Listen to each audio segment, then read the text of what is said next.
Hi, I'm Charles Rogers, and welcome to Sales Order Entry Part 1, Standard Order Basics. This is the first of a 4-part presentation bundle. Part 1 here serves as a relatively high-level examination of the creation of a standard sales order. Part 2 also focuses on processing a standard order, however with more detailed examination of the fields found on the Lines and Totals tabs. Credit card deposit processing is discussed in a separate video, not included in this bundle.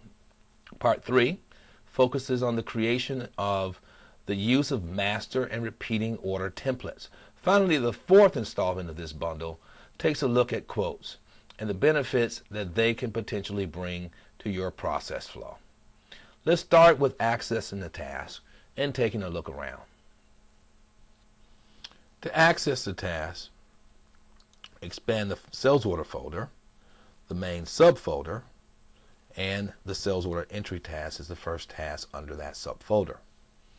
You enter an order number either manually, or we can allow the system to assign the next available number, and this number is pulled from a sequence of numbers that is defined and maintained over in the sales order options.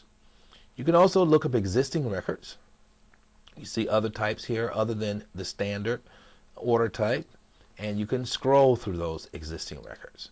Let's pick a nice standard order,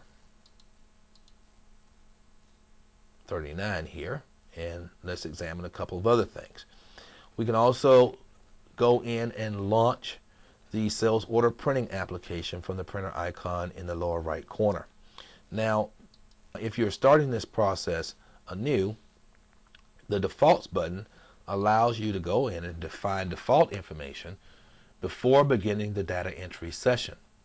Now, values set here, including order date, the warehouse of origin, the ship via shipping code, and a number of other different values, can be set to be applicable to the current session only. However, these values can also be saved for future order entry sessions. Now, if the values entered here are to be used with future data entry sessions, they are saved by user for each company.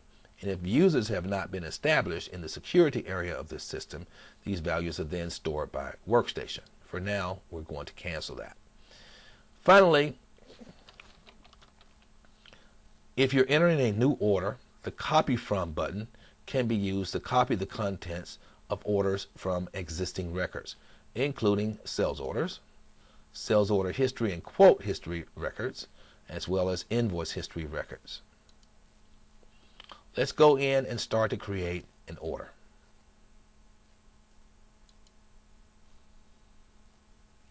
Let's begin by selecting the next order number, and then taking a field by field approach as we examine the fields on the header tab. Now, if not specified using the default button, all dates default to the module accounting date.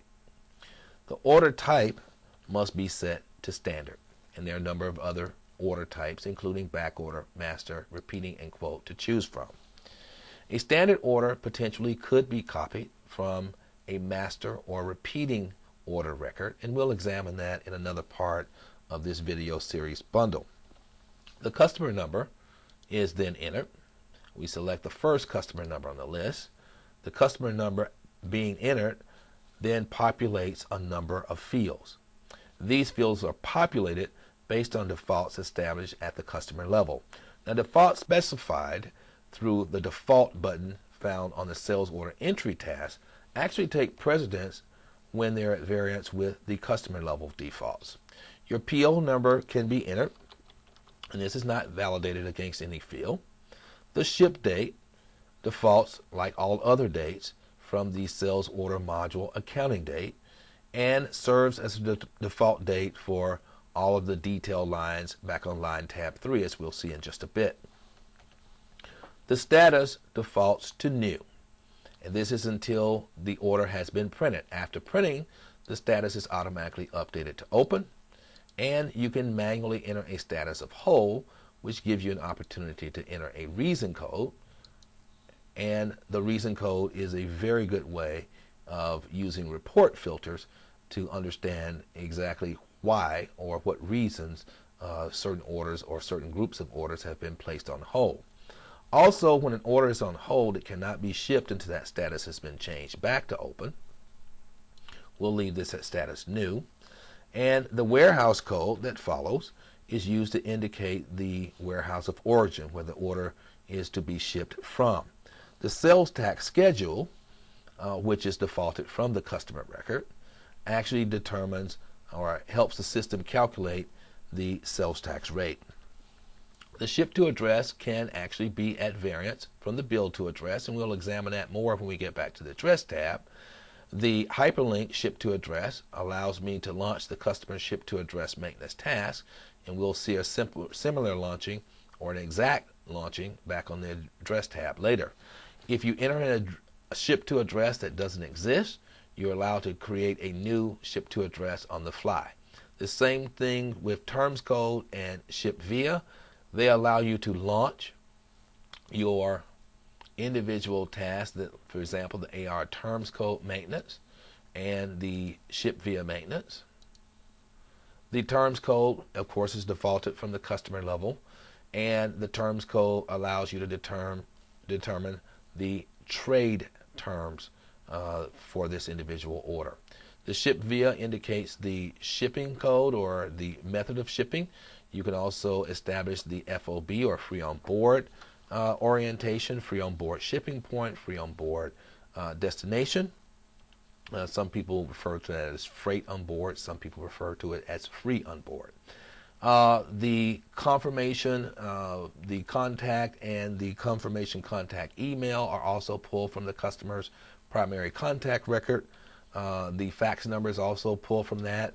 The batch fax checkbox allows you, if faxing is activated, allows you to fax this order bundled with other sales orders for the same customer. And of course, you have a free form comment here. Some of you who work with the system on a daily basis might notice the absence of salesperson information in the bottom right quadrant. Let's see if we can take care of that. And we'll come back and re-enter this order.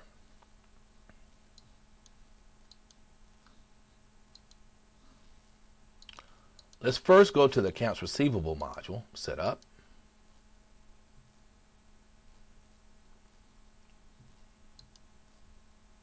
And make sure that we are allowing salesperson commission reporting.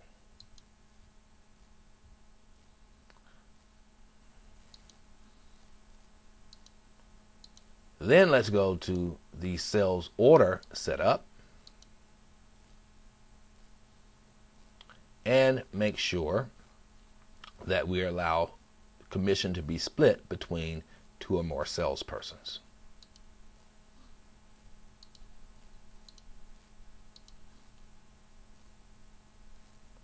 Notice we have 3 additional fields, or actually 2 fields and a button. We're going to use the 56 number already used, the customer already used, and accept the defaults as we already have. The salesperson number field is used to assign a salesperson to the order and to determine the person for whom commission will be calculated. If the split commission between salespersons checkbox is activated in the sales order option, as we've just seen, you're given the option that allows the commission to be split between as many as 5 salespersons, or execute an override that calculates an additional commission amount for another salesperson. We can actually see that we can say split commission, yes, which allows me to split between 1, 2, 3, 4, 5 salespersons, or we can give the ability to do an override, which, as we mentioned before, allows you to calculate an additional commission amount for another person. Now, if a manager is assigned to that person, for example, if Judy Williams' record in the AR salesperson maintenance option had been assigned a manager in the managerial field, then the override method is the default method, and the manager assigned would automatically be assigned as the additional salesperson. Now let's take a look at the difference between a commission split, and a commission override. Let's take a look at an Excel spreadsheet that sort of illustrates this graphically. In this example, we have a split commission example as opposed to an override. The total commission being paid is $400 initially to the primary salesperson. Now, if we execute a split, then that 100% of the $400, which amounts to, of course, $400, would now be diminished as other salespeople get into the picture. For example, when salesperson 2 takes 20% out, we notice that the commission is now $320 to $80, but the total commission pie is still $400. Let's see, the salesperson 3 did 30% of the work, earns a bit more than salesperson 2, but as you can see, the total pie has not changed. If we are doing a commission override, salesperson 1's claim to 100% of the commission is never challenged. The second commission amount, let's say 10%, is an additional commission calculation that is given to the second person. This is normally done when you have a territory or an area manager who earns a smaller commission percentage of all sales of persons under their managerial scope or within their territory. Let's go ahead and return to the program. The Address tab is used to modify the customer's default Bill To address and Ship To address. The Ship To hyperlink, like the one found in the Main tab, launches the Ship To address maintenance task. And also, like the option found in the Main tab, new Ship To addresses can be created on the fly. Changes made to the Ship To address, let's make a modest change here, can be updated to the Bill To address using the Copy Ship To button. The Residential Address checkbox is used to indicate that the Ship To address is located in a residential delivery zone. External shipping systems such as Starship require this information to properly calculate shipping rates.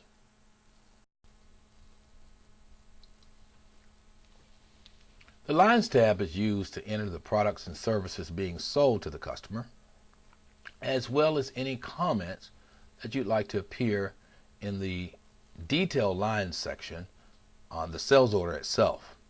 We'll create a simple order for now, something like a simple inventory item, maybe a brief comment, and take a quick high-level look at some of the primary fields.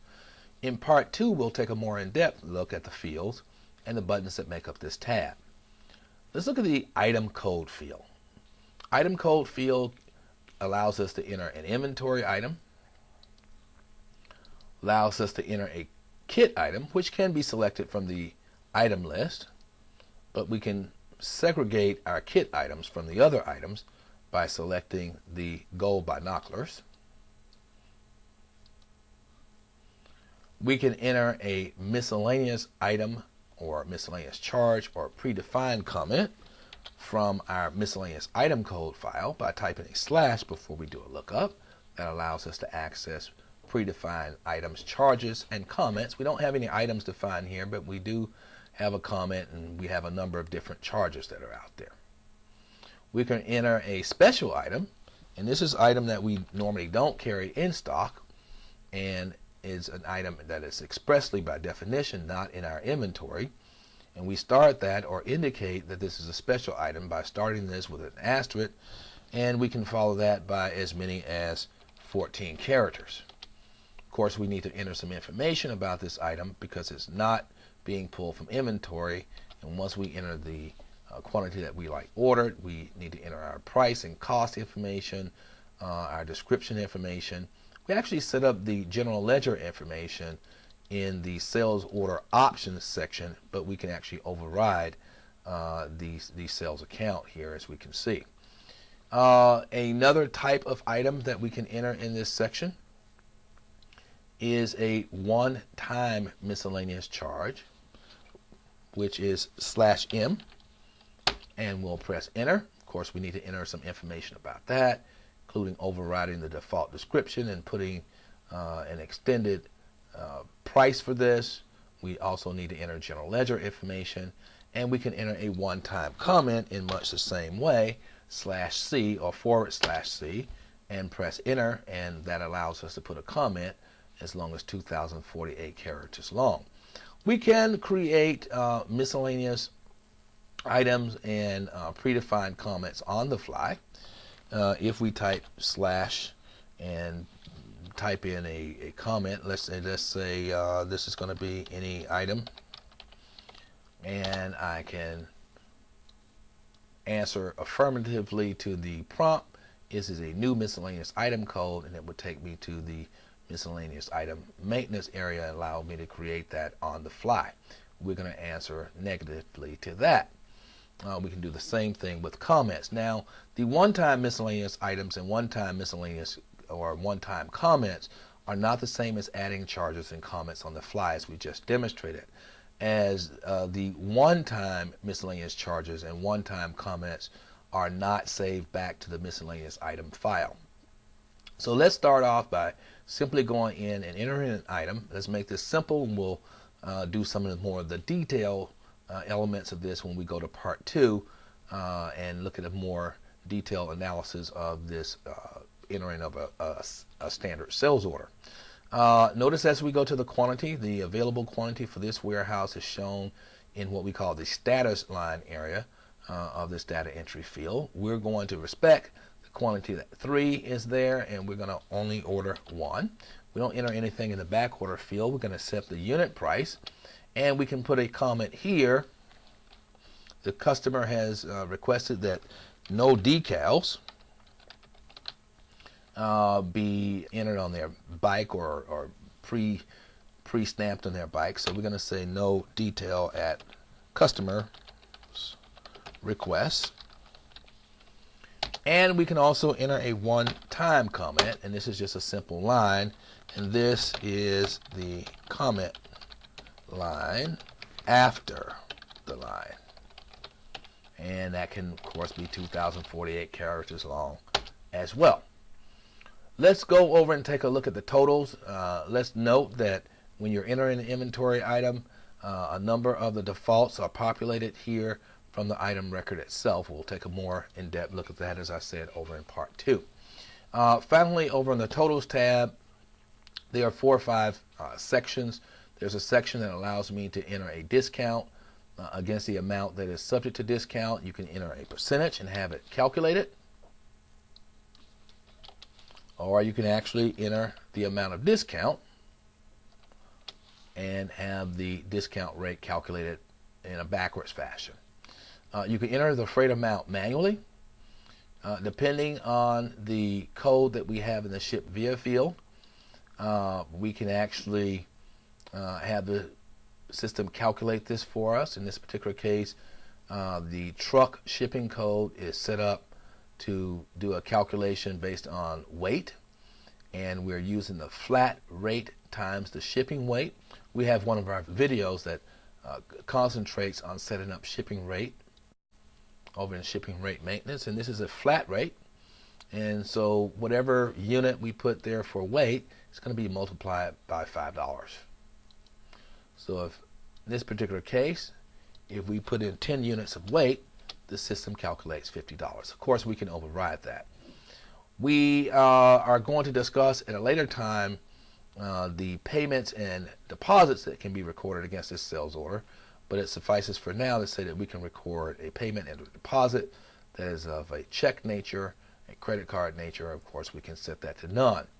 The commission rate defaults from the primary salesperson's sales record, and we can override this at that time. Of course, that rate is what's going to be used to calculate the dollars in commission.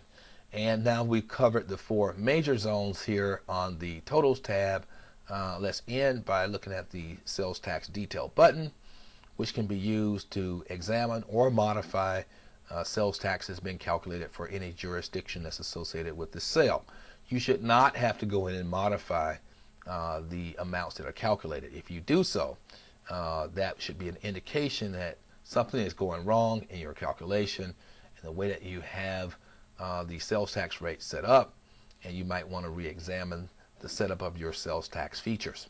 So, as you've just seen, the process of creating a basic sales order is a quite simple one. Now that you've seen just how simple the process is, we invite you to continue to follow this presentation bundle, as in part 2, we take a more in-depth look at the features on both the Lines and Totals tab that help you work more efficiently, as well as the features that place resources that give you the agility to make correct decisions at your fingertips. As always, thanks for your time and investment. This has been Sales Order Entry, Part 1, Standard Order Basics. I'm Charles Rogers.